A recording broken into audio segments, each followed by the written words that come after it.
जय हिंद दोस्तों, एक बार फिर से बहुत बहुत स्वागत है आप सभी का आपके अपने YouTube चैनल ट्रेड एसेंस में। दोस्तों आज की वीडियो में बात करने वाले हैं पेटीएम शेयर के बारे में, डार्कनेस बिहाइंड पेटीएम शेयर। तो क्या डार्कनेस है, वीडियो कंप्लीट बन रहे हैं। साथ में चैनल पे नए हैं, चैनल को सब्सक्राइब कर लीजिएगा। यहाँ पे जो चार्ट ओपन है ये पेटीएम का चार्ट ओपन है। और आपने सुना होगा पिछले महीने एक न्यूज आई थी, निगेटिव न्यूज, जो की आरबीआई ने उसको बैन कर दिया था। उनका यूपीआई वगैरह जो सिस्टम था उसमें कुछ फॉल्ट के कारण उसका बैन कर दिया गया था। और जो है उसकी डेडलाइन जो थी वो 29 फरवरी तक थी। ठीक है, लास्ट में बढ़ाकर 10-15 दिन का उनको और थोड़ा सा टाइम मिला था। उसके बाद में आपने देखा न्यूज आने के बाद में लगातार यहाँ पे एक डाउनफॉल हमें देखने को मिला है। मैं अगर 30 मिनट का टाइम फ्रेम यहाँ पे करूं तो पिछले एक महीने से धड़ल्ले से जो पेटीएम है वो गिर रहा है। ठीक है, सारी चीजें आपको हम बताएंगे अभी, और आगे वीडियो में ये भी बताएंगे कि इसका जो प्राइस है ये यहाँ से बाइंग क्यों शो कर रहा है। ठीक है, क्योंकि इसकी जो न्यूज है वो नेगेटिव न्यूज है, और इस बाइंग को देख के आप जो है अग्रेसिव मत हो जाना और ना ही इसको बाय कर लेना। ठीक है, अदरवाइज आप खतरे में पड़ सकते हैं और आपका लॉस भी हो सकता है। तो यहाँ पे जो इसका शेयर था वो लगभग 800 रुपए के पास में था। 750 रुपए के बाद में यहाँ से हमें एकदम से डाउनफॉल देखने को मिला, और एक ही दिन में लगभग हमें 150 पॉइंट का जो फॉल है वो देखने को मिला। और उसके बाद अगले दिन जो है सीधे सीधे फिर से 100 पॉइंट गिरा। उसके बाद में यहाँ पे फिर से जो है 50 पॉइंट के पास में गिरा। लास्ट में यहाँ पे लगभग 400 के पास में एक बाइंग शो हुई। बाइंग क्यों शो हुई इसके बारे में अभी हम आगे वीडियो में बात करेंगे। साथ में लॉजिक और सारी चीजें आपको दिखाएंगे भी कि यहाँ से बाइंग क्यों आई। ठीक है, तो बहुत से लोग यहाँ पे यही सोच रहे होंगे कि नेगेटिव न्यूज मार्केट में आई है, और नेगेटिव न्यूज आने के बाद में धड़ल्ले से जो पेटीएम शेयर का प्राइस है वो गिर रहा है। ठीक है, लेकिन यहाँ पे एकदम से हमें बाइंग देखने को मिली, और 400 से इसका जो प्राइस था सीधे 525 मतलब 125 रुपए का मूवमेंट हमें देखने को मिला 2-3 दिन के अंदर अंदर। ठीक है, उसके बाद में एकदम से हमें सेलिंग देखने को मिली, और सेलिंग क्यों मिली इसके बारे में भी बात करेंगे।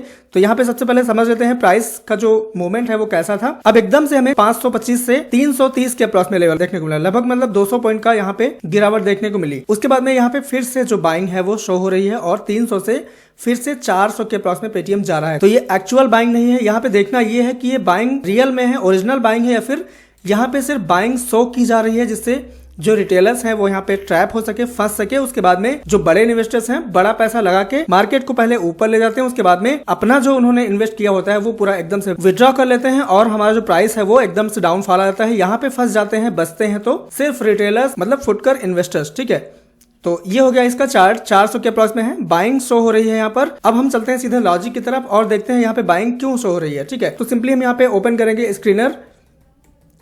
यहाँ पे हम screener.in ओपन कर लेंगे। उसके बाद में हम सबसे पहले इसके बारे में देखेंगे कि इसका जो फंडामेंटल है वो क्या कर रहा है। ठीक है, तो यहाँ पे मैं पेटीएम की डिटेल्स ओपन कर लेता हूँ। यहाँ पे जो आप देखेंगे 197 कम्युनिकेशन लिमिटेड इसका नाम है, और इसकी जो मार्केट कैप है वो लगभग 25-26 हजार करोड़ के बॉक्स में है। तो ये हो गया हमारा इसका मार्केट कैप। और इसके बाद में यहाँ पे जो वॉल्यूम है लगभग 83,24,832 के अप्रॉक्स में है। एसेट्स हैं 16,642 करोड़ के अप्रॉक्स में। अब यहाँ पे जो मेन देखने वाली चीज है वो ये है कि जो प्रमोटर्स होल्डिंग इनकी है वो 0 हो चुकी है। मतलब जो आईपीओ के माध्यम से या फिर इनकी प्रमोटर्स की होल्डिंग थी वो सारी 0 हो चुकी है। ठीक है, मतलब यहाँ पे जो प्रमोटर्स है वो पूरे भाग चुके हैं मार्केट से। ठीक है, इसके साथ यहाँ पे जो FIIs की होल्डिंग है वो लगभग 63-64% के अप्रॉक्स में है।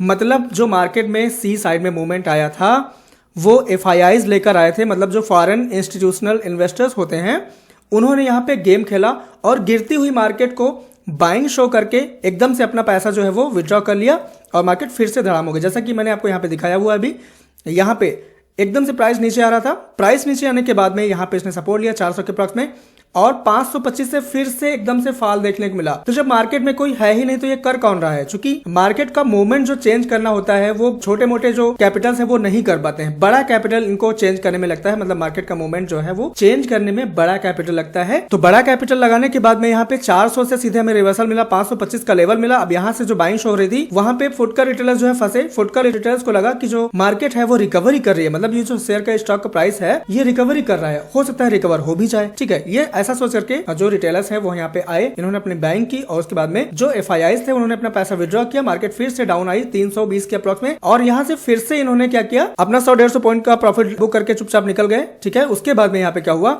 उसके बाद में फिर से इन्होंने यहाँ पे एंट्री की। अब यहाँ पे एंट्री करने के बाद इन्होंने 320 के अप्रॉक्स में एंट्री की, और 400 के अप्रॉक्स में अभी इसका प्राइस चल रहा है। हो सकता है और अभी थोड़ा बहुत ऊपर जाए, लेकिन ये फिर से नीचे आ सकता है। ठीक है, तो ऐसे करके चीजों को आपको समझना चाहिए। और यहाँ पे हम अगर देखें तो और कितना कंट्रीब्यूशन है लोगों का, तो यहाँ पे जो हम देखेंगे तो DIs की जो होल्डिंग है, मतलब डोमेस्टिक इंस्टीट्यूशनल इन्वेस्टर्स जो है वो लगभग 6% के अप्रॉक्स में है। तो लगभग 70 पॉइंट का इन दोनों के मिला के हो गया। और पब्लिक की जो होल्डिंग है वो लगभग 30%, मतलब जो फुटकर रिटेलर्स हैं 100-250 क्वांटिटी वाले, उनकी जो होल्डिंग है वो लगभग 30% के अप्रॉक्स में है। पूरा का पूरा मार्केट जो है वो FIIs के कब्जे में है। ठीक है, एक नेगेटिव न्यूज से पहले तो मार्केट धड़ाम हुआ, उसके बाद में FIIs ने यहाँ पे बाइंग शो करी। बाइंग शो करने के बाद में जब रिटेलर्स वहां पे पहुंचे और उन्होंने भी बाइंग स्टार्ट की तो इन्होंने अपना पैसा निकाला और उसके बाद में मार्केट एकदम से धड़ाम हो गई। ये वहां पे फंस गए और हो सकता है ये भी वहां पे फंसे हो, या फिर जो DIs हैं हो सकता है इस चीज को समझ चुके हो और जो FIIs हैं उनके साथ में मिलकर काम करने वाले हो। ठीक है, मतलब जब बड़े कैपिटल वाले बाय करेंगे मार्केट सीधे ऊपर जाएगा, इसके साथ में अगर ये भी बाय करते हैं तो मार्केट को ये भी ऊपर ले जाएंगे, साथ में दोनों लोग विड्रॉ कर लेंगे। 70% का जो इनका पूरा वेटेज है वो अगर विड्रॉ हो जाएगा तो डेफिनेटली मार्केट डाउन में आ जाएगी, फंसेंगे ये 30% वाले पब्लिक होल्डिंग वाले। ठीक है, तो इस शेयर में बहुत ही सोच समझकर इन्वेस्ट करना अगर आप करना चाहते हैं तो इसके साथ ही मैं आपको एक प्रो टिप देना चाहता हूं, बेहद इंपॉर्टेंट टिप आपके लिए होने वाली है। प्रो टिप दोस्तों ये है कि जब भी किसी शेयर का नेगेटिव न्यूज आती है, ठीक है, जब भी किसी स्टॉक या फिर शेयर की नेगेटिव न्यूज आती है उस समय हमें जो स्टॉक है उसको सेल करके पैसा बनाना चाहिए। मतलब मान लेते हैं मार्केट जब सी साइड में जाती है तो हम यहाँ पे क्या करते हैं, हम स्टॉक को बाय कर लेते हैं। ठीक है, यहाँ से अगर मार्केट सी साइड में जा रही है, अगर मुझे लगता है यहाँ से सी साइड में जाएगी, यहाँ पे सिंपली हम स्टॉक को खरीदेंगे और यहाँ पे बेच देंगे, या फिर यहाँ पे बेच देंगे, या फिर यहाँ पे बेच देंगे। अगर मुझे पता चल जाए किसी स्टॉक के बारे में नेगेटिव न्यूज है, मतलब अगर मुझे पता चल जाए कि इस शेयर के बारे में नेगेटिव न्यूज है और इस स्टॉक का प्राइस जो है गिर सकता है, वहां पे हम क्या करेंगे, वहां पे हम उस स्टॉक को जो है सेल कर सकते हैं। जैसे कि आप यहाँ पे देख पा रहे हैं, बहुत ही अच्छे से देखने को मिला है, यहाँ पे ये बाय है और यहाँ पे सेल है। ठीक है, मार्केट में क्या होता है, जब भी मार्केट गिरावट स्टार्ट करती है, मार्केट में जब गिरावट होती है तो हमारे पास एक ऑप्शन होता है, उस समय हम स्टॉक को सेल करके अपना पैसा बना सकते हैं। अब हमें यहाँ पे डबल कंफर्मेशन हो गई, एक तो नेगेटिव न्यूज आई, दूसरा यहाँ पे मार्केट का प्राइस गिर भी रहा है। उस समय हम यहाँ पे क्या कर सकते थे, अगर हम यहाँ पे बाय करके बैठे होंगे, यहाँ पे अपनी पोजीशन एग्जिट करेंगे और उस समय हम उसी स्टॉक को जो है सेल कर देंगे। मतलब हम अपने ब्रोकर पे ऑर्डर लगाएंगे, उतनी क्वांटिटी हमें सेल करनी है। अब सेलिंग कैसे होती है अगर आपको नहीं पता है मैं आपको बता दूं। सेलिंग का फॉर्मूला और इसके पीछे का कॉन्सेप्ट है वो ये होता है, मान लिया मार्केट अभी